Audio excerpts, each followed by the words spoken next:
T-Mel, did you see improvement in the things you talked about last Tuesday? Yeah, we tackled better. We had a lot more hats to the ball, but still not where we wanted to be. The effort was a lot better. A lot of guys play hard on both sides of the ball, but we still got to get some things cleaned up as far as on the defense end, missed tackles and the execution level, getting off the field on third downs. And the same goes to offense. We had a fumble like on the 1 yard line. Just some things we got to get fixed and things that'll get us beat this week if we do the same things. Players meeting on Thursday, you feel it was pretty productive overall? Oh yeah, I definitely think a lot of guys bought into to what we had to say, and the guys that spoke and stepped up as leaders on this team. So I definitely think we're taking a step in the right direction. Was it just players? Yeah, just players only. Just, without revealing anything you don't want to, just kind of what you guys told, particularly said to the younger guys. Basically, we just said, this is not where we want to be, but it's reality. It's up to us to fix it. It's not on the coaches. It's not. It doesn't have anything to do with anybody on the outside world. Just us in between these walls. We got to get it fixed as players. And I think they bought into it. You've seen a number of young guys make plays on special teams this week. So that's definitely what we need, and we're going to need a lot more of it. What would you tell them about what it's like to play in this game coming up? Hit or be hit. Simple. It's going to be a physical game. So either you bring it, because if you don't, they're going to bring it for sure.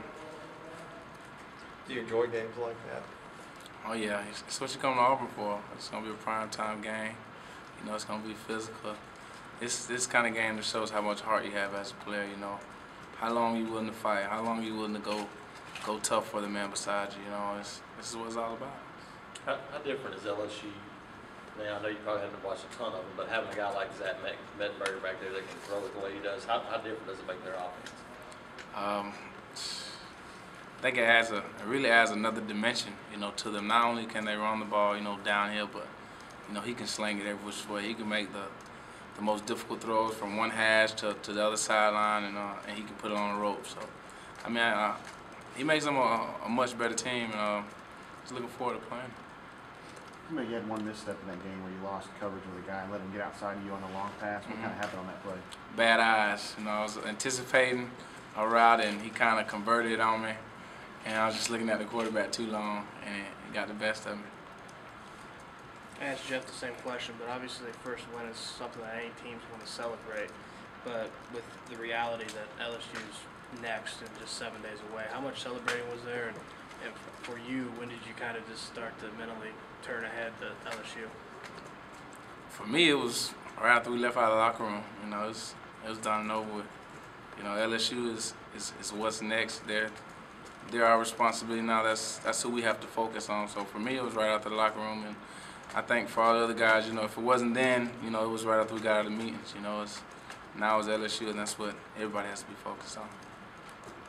How important is it to you to kind of make amends for getting beat the way you guys got beat by these kinds of teams last year? I don't think it's about making amends. We know we got embarrassed last year. Only thing we can do is try to get that nasty taste out of our mouth. We know they're going to come in and play physical. They're going to give us their best effort, and that's what we want to give them. We're at home. It's definitely an advantage for us. So we're definitely going to use the crowd to our ability. We're just going to go out there and play hard. We just try to get that nasty taste out of our mouth. Because they embarrassed us last time we played. How is it? What does it do for you as a player to play in that stadium at night when it's really loud and lively? For me, it's a definite confidence booster. Just playing in that stadium, and especially at night, that stadium's just rocking when you got an opponent like LSU coming in. So to me, it's big, and those young guys, they haven't experienced it yet. The only thing I can try to do is tell them, hey man, you won't be able to hear yourself talk, but they're probably not going to believe me. But when they get out there in that field Saturday, they'll get a taste of what I'm talking about. Can communication actually be harder at home for defensive players? Oh yeah, definitely, and we know that, as a team, because we're not going to tell the crowd to quiet down. So we just got to be great with our signals and our communication, across the board. You guys have been on the field for 80 plays per game. How do you start to limit that number, start to get off the field on third downs?